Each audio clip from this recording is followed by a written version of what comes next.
Hey guys, Brad here, and today I want to see if using a gimbal when shooting hyperlapses on the GoPro using the Timewarp feature makes any difference at all. Let's give it a try.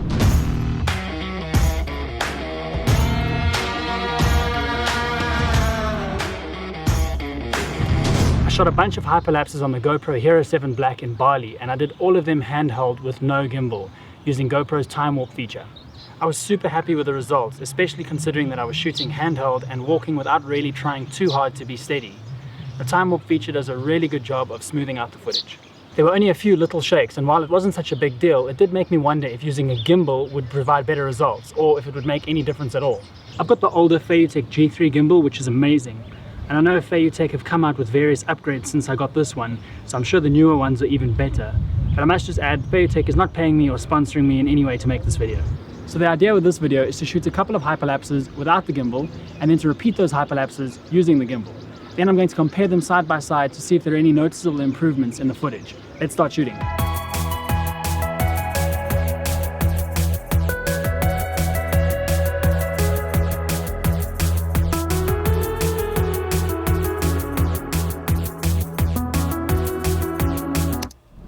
I'm back at my computer and I've put all the footage on the timeline.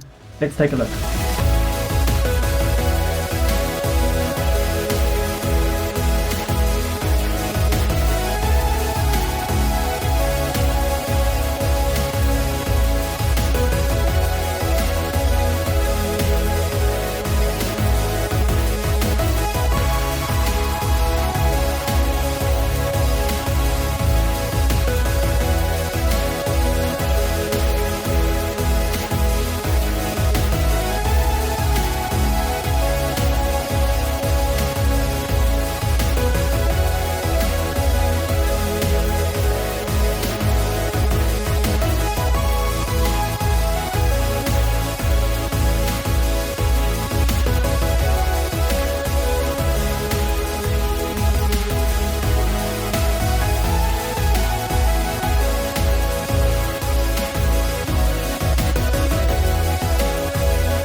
There's definitely an improvement when shooting a hyperlapse on a gimbal, and that's not to say that the handheld stuff is bad. The GoPro actually does a really good job of stabilizing that footage. But when I compared the two side by side or back to back, it was clear to me that the gimbal was able to smooth out some of the minor shakes and bumps in the footage. Let's take another look.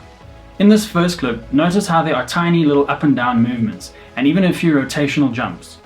Then compare that to the footage using the gimbal and it's completely gone. It's so much smoother.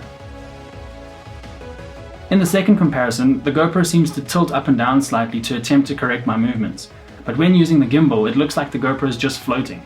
The difference is more apparent when you see the two clips side by side. In the third comparison, notice how jittery the footage is when I turn the corner. And again, when using the gimbal, look how much smoother it is.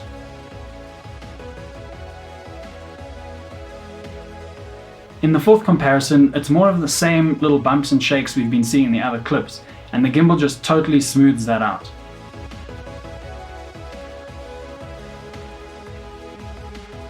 The shakiness of the footage shot without the gimbal becomes more and more apparent to me the more I review these clips.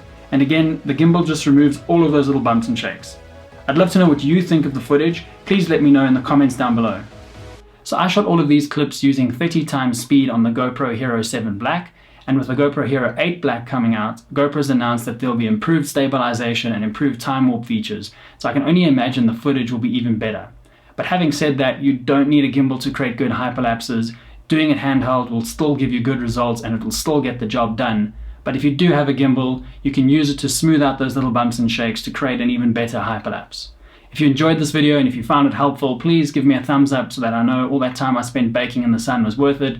And if you haven't subscribed, please subscribe, hit that notification bell, and I'll catch you guys in the next video.